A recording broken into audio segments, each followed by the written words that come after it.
So now we will discuss about the blood vessels. हमने blood का देखा, अब हम किसकी बात करेंगे? Second component of the circulatory system, that is the blood vessels.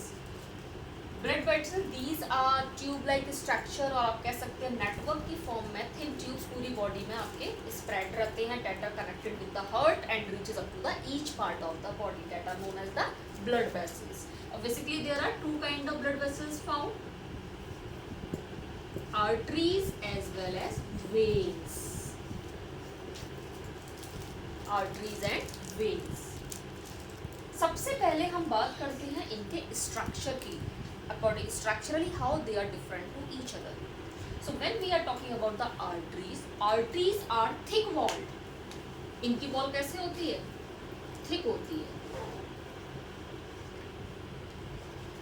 Arteries are thick walled and veins are thin walled. Veins की क्या है? वॉल पतली होती है, और आर्टरीज की वॉल क्या होती है? मोटी होती है.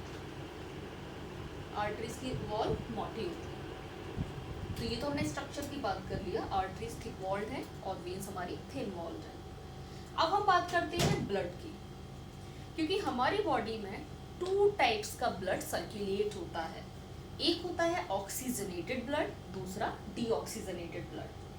ऑक्सीजनेटेड ब्लड जिसको हम प्योर ब्लड भी बोलते हैं, oxygenated blood that is also known as the pure blood. और प्योर ब्लड का मतलब क्या हो गया? It is carrying oxygen. अगर ब्लड ऑक्सीजन को कैरी करके ले जा रहा है, then that kind of blood is the pure blood और ऑक्सीजनेटेड ब्लड. और अगर ब्लड कार्बन डाइऑक्साइड को कैरी करके ले जा रहा है, तो ऐसे ब्लड को हम बोलेंगे डीऑक्सीजनेटेड ब्लड और इम्प्योर ब्लड.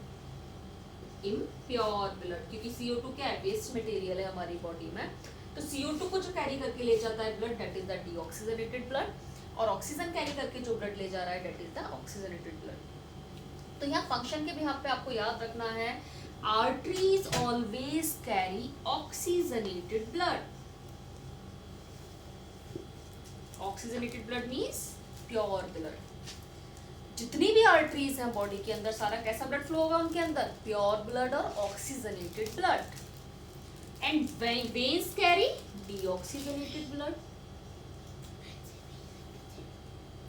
वेन्स के अंदर कैसा ब्लड फ्लो होगा? डीऑक्सीजनेटेड ब्लड फ्लो होगा. लेकिन बॉडी में एक एक्सेप्शन भी होता है, बहुत अच्छे से याद रखना है.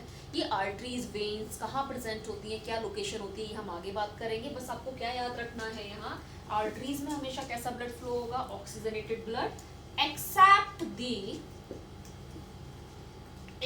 The pulmonary artery. बहुत इंपॉर्टेंट पॉइंट है ये, except the pulmonary artery. What it means? सारे आर्टरीज में कैसा ब्लड फ्लो होगा? Oxygenated, except pulmonary artery. लेकिन पल्मोनरी आर्टरी बॉडी के अंदर एक ऐसी आर्टरी है जिसमें ऑक्सीजनेटेड ब्लड फ्लो नहीं होता. इसमें कैसा ब्लड फ्लो होता है? डीऑक्सीजनेटेड. तो अगर आपसे पूछा जाए व्हाट इज पल्मोनरी आर्टरी, आप क्या बोलोगे? It is only the artery of the body in which deoxygenated blood flow, while in all other arteries always oxygenated blood flow. In the same way, when we are talking about the veins, veins always carry deoxygenated blood, impure blood. When हमेशा क्या carry कर रही है? Impure blood. Except the, यहाँ भी एक exception है, और वो क्या है? Pulmonary vein. Accept pulmonary vein. तो बॉडी में जितनी भी वेन है, सब में कैसा ब्लड फ्लो होगा? डीऑक्सीजनेटेड. लेकिन पल्मोनरी वेन में कैसा ब्लड फ्लो होगा? Oxygenated. So it is the exception. Pulmonary artery pulmonary vein में अपोजिट होता है. बाकी जितनी भी आर्टरीज हैं, सारी कैसा ब्लड कैरी करेंगी? Oxygenated. And all the veins carry deoxygenated blood. अब ये पल्मोनरी आर्टरी पल्मोनरी वेन है क्या? याद रखना, पल्मोनरी टर्म हमेशा किसके लिए यूज होती है? लंग्स के लिए. पल्मोनरी, जहां भी बात पल्मोनरी की हो रही होगी, it means it is correlated to the lungs. तो ऐसी आर्टरी और वेन जो लंग्स को हार्ट से कनेक्ट करती है, मैं जब डायग्राम बनाऊंगी आपको और भी क्लियर होगा. अभी बस यहाँ ध्यान रखिए, वो आर्टरी या वो वेन जो लंग्स को हार्ट से कनेक्टेड करते हैं उनको हमने क्या नाम दे दिया, pulmonary artery and pulmonary vein. तो यहां फिलहाल आपको ये याद रखना है, in all arteries always oxygenated blood flow except the pulmonary artery, and in all veins always deoxygenated blood flow except the pulmonary vein। अब एक और पॉइंट यहाँ याद रखोगे आप, ये जितने भी पॉइंट मैं यहाँ लिख रही हूँ आपको आगे सब क्लियर होंगे, बस यहाँ पहले हम डिफरेंस देख रहे हैं आर्टरीज वेन्स में एग्जैक्टली क्या डिफरेंस है। जब हम आर्टरीज की बात करते हैं, आर्टरीज की वॉल थिक होती है, अभी मैंने आपको बताया, उसका रीजन ये है कि आर्टरीज में जो ब्लड का प्रेशर होता है वो हाई होता है। Blood pressure in arteries is high. क्यों होता है आगे क्लियर होगा। आर्टरीज में ब्लड प्रेशर हाई होता है लेकिन वेन्स का blood pressure as comparison to the artery low होता है।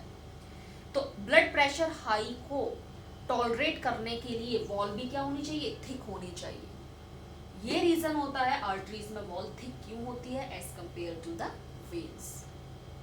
सो it is all about the blood vessels. Now in next video we will start with the circulatory system, then heart.